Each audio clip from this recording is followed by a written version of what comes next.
Hey y'all, welcome to Pillow Talk with D and E. And as you can see, D is MIA. Tonight, we are talking about making safe spaces for your spouse, specifically for my husband. So let's get into it. I was online and I heard a couple of females talking about, their husbands have been distant lately. They have been all types of stuff. They haven't been talking, or it's hard for them to open up and things like that. And sometimes all that's needed is to create a safe space. Um, my husband and I struggle with communication for probably a good 6 months to a year, especially after we had our child together. And what I'd like to say about that is communication is a big part of being able to create a safe space. So my first, tip in creating a safe space, and as you can see, I'm nice and comfy, y'all, in my room. I'm doing my own thing. I'm trying to stay out of his way right now. He's had a hard day at work, so this is a part of it. I'm doing my thing and he's doing his thing, kind of decompressing, right?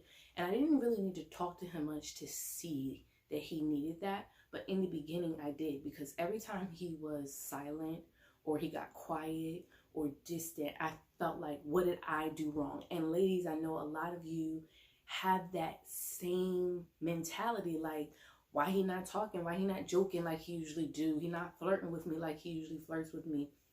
What we don't consider is the day they've had, where they've been through and what they've been through in their day, who might have set them off and things like that. Because most of us can kind of compartmentalize those things. When it happens what happens at work stays at work. We don't bring that home. Or what happens with, this homegirl or that friend or whatever this drama was with this family, we can kind of keep it there and still be the same person, with our husbands that we were if we weren't affected by those things. But men don't always have that same capability, right?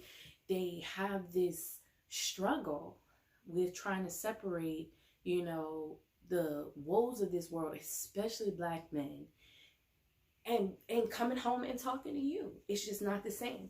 So I want to give you a couple of tips in how to, number one, avoid feeling guilty for whatever they're going through, whether it be mentally, whether it be something through their job, because we're in tune with them. We know exactly what's going on, exactly how they feel, or we can feel that there's a sadness or there's a anger, things like that. So when you're in tune with your husband, it's hard to not feel what he's feeling or let his mood bring your mood down, right? So instead of saying, what's wrong with you? The first thing we learned, especially my husband and I, is saying, what can I do for you? How can I help you today? What can I do to make things better? And sometimes that opens up conversations. He'll say, there's nothing you can do. It's my job. And now it's not you. It's nothing you can do. Such and such called me today and, they committed suicide. And I'm just sad. There's nothing you can do, or they might just say, it's nothing. At that moment, we have a decision to make, ladies. Are we going to accept it's nothing? Because if we don't accept it at that moment, is it going to turn into an argument later? And then whatever he was stressing about, now on top of that, he's dealing with the fact that you are pressing him about something he does not feel like talking about. And I know that is so hard. It's easier said than done, because if you're like me, you're ready to just get all the cards out on the table. Hey, did I do something to you? If not, who did something to you? Do I need to talk to them? What's going on? How do I fix it? How do I make you my happy-go-lucky hubby? Like, what's going on? And I know it's not easy, but in that moment, we need to leave them alone. And I said, okay, I'll give you a minute. Sometimes I come back and say, hey, do you feel like talking about what was going on earlier? I ask permission. And I know a lot of people don't like that word, but it goes both ways. Sometimes you need to ask permission to be involved in those inner thoughts, in those inner processes, because men deal with a lot, especially men who help around the household, who take care of the household solely. Black men deal with the fact that they're out there competing in a world that is just not fair. So they have to compete twice as hard. Black women too. Um, so it's just one of those things where you need to communicate, but communicating properly is important. Asking the right questions, not saying what's wrong with you. You know, we automatically get defensive. You know, stay on the offense, keep your household sane, and just say, what can I do for you? Is there anything I can do to make it better? And sometimes they may say, well, I'm not being different. I'm not acting different. You may have to come back later and say, babe, we're in this house day in and day out. And right now, you're not acting normal. I know it might not seem that way, but you're not. You know, just to give you a personal insight, you know, what you guys don't know about D and me is D suffers from depression and with a mild form of bipolar disorder. So I am a wife who deals with the husband with mental disorders. First things first, we sought help, got therapy. You know, he's dealt with some things in his life that has caused this, you know, losing, access to a child, losing access to family, not having the greatest experience growing up. Not to say he had a terrible one, but all of those things impact who you're dealing with. So understand this too. These are things you need to know before you get married. What type of person is this? Is this the type of person who talks problems out, or do they internalize it? And if that's going to be an issue for you, please, please, please, please, please discuss that. And you're talking about your deal breakers, but you need to be honest with yourself. Can you handle it? It is not always easy dealing with someone with a mental disorder, because you do feel the weight of what is going on, but you can't necessarily take responsibility for it, because anything could trigger depression. And depression is not triggered from being sad. With people, a lot of people are functional. You see Dwight on this channel all the time, and he's happy, and we're happy. But there are times where there are some lows where we have to take a break, and we have to figure out how to bring things back. So I want to say to you, men who maybe, or women too, maybe you've experienced some lows and you don't understand why you don't want to talk about things. You don't understand why it just isn't, you don't feel it's necessary to communicate. You need to seek therapy, because communication is the foundation of any relationship. Without communication, you and your relationship will fail. Everything we do, we have to communicate. It's always funny. We are willing to communicate with the bosses at our job. We are willing to communicate when it comes down to this money. But when you come home to your spouse, for some reason, people just claim up. And now you don't want to talk. And I understand, maybe it's a long day. Maybe y'all text all day, and so you didn't feel the need to talk. But you have to find that balance within who you are as a couple. For Dwight and I, it's okay. We are on our phones because we need to decompose. So we're looking at funny memes, things like that. But at some point in our day, it is just us two talking, unloading, and sometimes that doesn't work. And honestly, sometimes it leads to an argument because I don't always understand. So the spouse who is quiet, the spouse who is, distant sometimes, please have more flexibility when your spouse is trying to just understand where you're coming from at the moment. It's not always easy. And Dwight and I even before having, sitting down with this video, because I knew he needed a minute. I knew he needed to, just decompose. He's got a lot going on at work, and I wanted to give him that time. I love having him here with me. It pushes me. He pushes me. He makes me so much better. But sometimes you have to take wisdom, and you have to understand where your partner is. So I wanted to just talk about how to create that space. I'm doing that now. I'm listening to what he needs. Go ahead and do it by yourself, babe. It's okay that you talk about, this, that, and the third. It's okay. I went over some things with him just to say, hey, I might mention this, I might say that. But in the meantime, I'm in my room. I have my TV, I paint, I draw, I do whatever. And I'm not even good at it. I'm not even good, but it's how I relax. It's how I decompose. So that's how you create a safe space. You create the energy in your house to make it available to your spouse and give them room to breathe before bouncing all on it. We tend to bounce. Oh my gosh, we bounce, and we can do it. We're just like lions, lionesses, in my case. I'm ready to pounce. What's up? Because you're being different. No, lighten the mood. Don't get upset. When you ask your 3 questions, is there something I can do for you? What do you need from me? How can I help you? And if you didn't get the answers that you like, leave, create the space, circle back to it later. If those questions that you ask create the opportunity for conversation, the key is to listen in this place. Don't try to be extra. Sometimes it's just they need to vent. Sometimes they do need the whole conversation, but you need to be in tune enough with your partner to understand what is needed at that moment. I don't care if it's prayer. I don't care if it's, hey, for a moment, we don't need to speak. You know, what do you do? So I mentioned therapy too. I want to talk about that. In creating a healthy environment, if your spouse is in therapy, I think you have to understand too, you will not know everything that is said in that session. Oh goodness. And that is okay.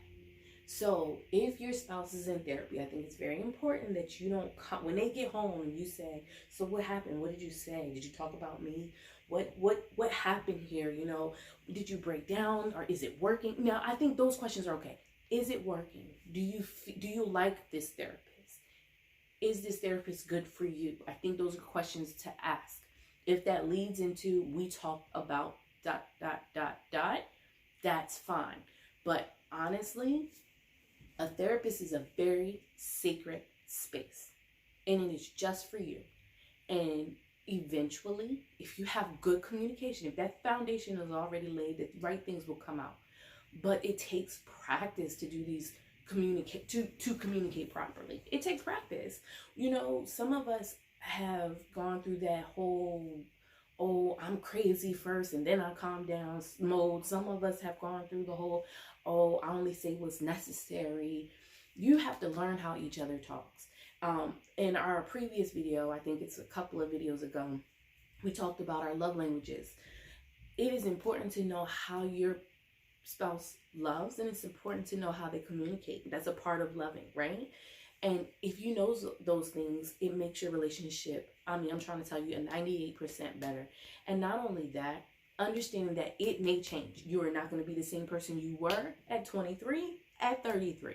You're not going to be the same person you were at 33, at 43. So the way they communicate now might not be the way to communicate in the future. Again, you're asking the question, what do you need from me? How can I help you? How can I make this better?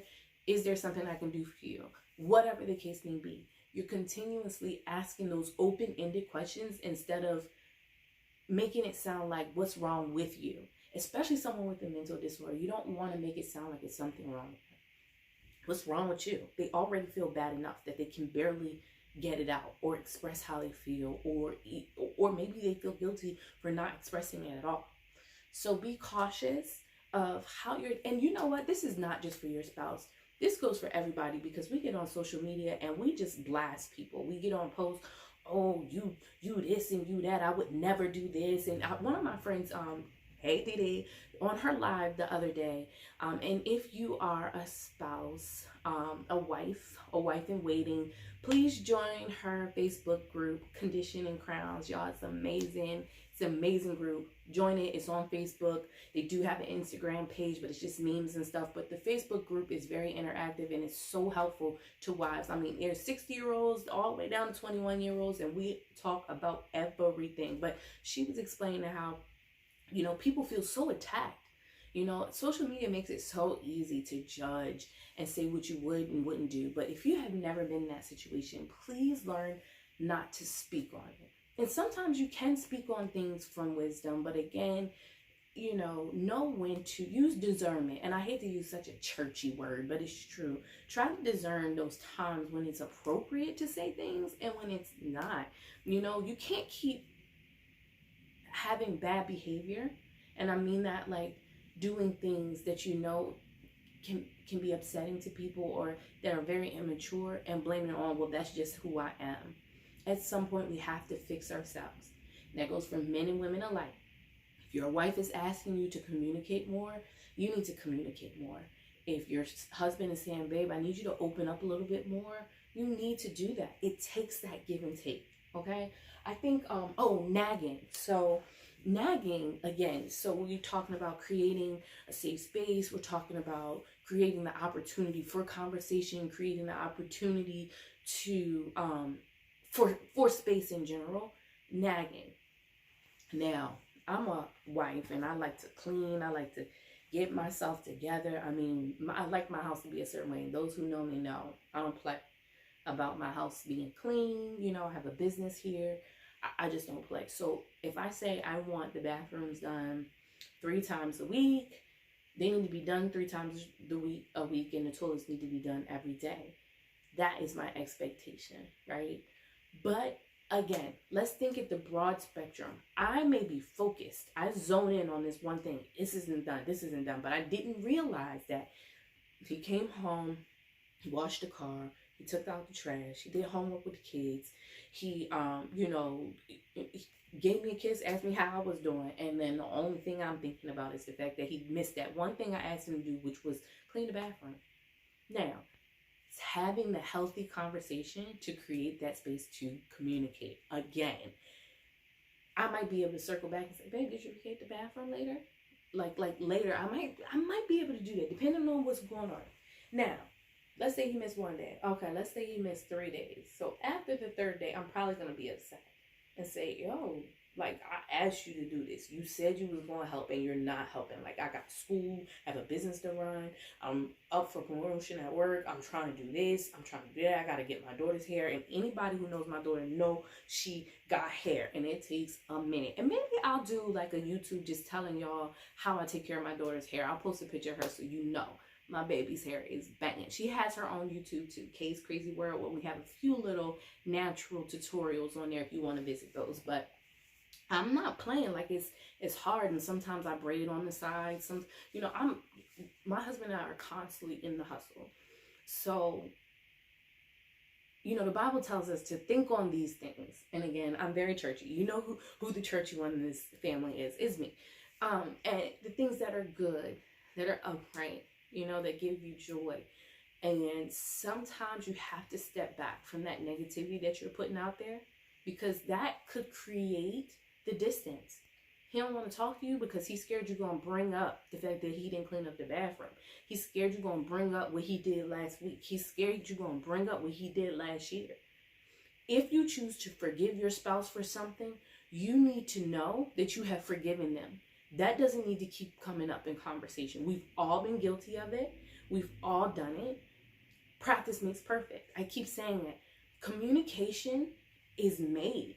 Just like kids, we teach them how to talk instead of saying, "Her did this," say, "No, she did this." You know how we coach our kids. You have to do the same thing with your spouse. I like it better when you say this to me instead of this. It sounded really abrasive.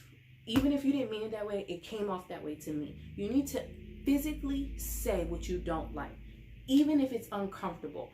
Have the uncomfortable conversation so you can create a safer space for you both. Because if you do not have those uncomfortable conversations, you will continue to be in a space that is uncomfortable. And now we are not in a safe space. Our mind is going, you're thinking about how, oh, he offended me. He doesn't even know, or she doesn't even know that they've been offended. And it's just, it creates a lot of havoc. And it could be so much easier. So, let me make sure I covered everything on my list. Because of course, I usually have Dwight to help me with this. Okay, so I think I covered everything. When you're single, I just want to recap. Make sure you have these conversations before jumping into the marriage. Understand their background. Does their mom and dad communicate? Do they come from a family that communicates? Because if not, you're going to have to deal with somebody who can't communicate. Are you capable of teaching communication? Are you capable of having the hard conversations? Along with the credit conversation, along with the, do you want babies? This conversation needs to be had. How do you communicate? How do you like to be loved? Things like that. Please keep in mind that men, just as much as women, have a lot on their minds. We think that they don't. We, You know, sometimes it doesn't seem like it, right? Because women, we do a lot and our minds go, I will admit, we do have much more on our minds, you know, for the most part. But we have to give them their due, right? And understand when to shut up. I mean, that's the best way I can say it. It's so important to know when to shut up. If they don't feel like talking about it right now, trust me, the conversation is not going to go how you want it to go anyway. Wait. Easier said than done, but trust me, it's so worth it. Worth it. You know, therapy. Learn how to communicate with each other. Both of you see therapy. Go to a marriage counselor, talk to a pastor, talk to a mentor, see a counselor separately. And then even in the therapy, please understand there is a secrecy, a sacredcy in therapy. So don't fully expect them, you know, I will say this, don't make your expectation that they run down each session with you. Some of those things just are not for you, period. Understand that everything will not be for you. And as you create these spaces, as you create this safe atmosphere to have these conversations, again, don't forget to have the hard ones to make conversations later on down the road much easier. So I'm hoping that this helped with understanding men who have been kind of distant, or who aren't talking, or who aren't opening up, who don't want to have the conversation. And I'm hoping that even, you know, this goes for women too. If you are the type who doesn't talk, please understand it is very important, especially to your spouse, that they understand what you're going through. So that, because you guys are a unit, you can only go as fast as your slowest runner. And so if you're holding the unit back because you don't want to communicate, remember, that's on you. That is your fault. So you can't get upset when your spouse continuously misunderstands you if you're not willing to communicate about it. So this goes both ways. Talk nicely to each other. And remember not to ask the question, what's wrong with you? Why are you acting like that? Those two questions are trigger questions. Don't do that if you want to have an argument. Remember, we want to ask, is there something I can do for you? How can I make this better?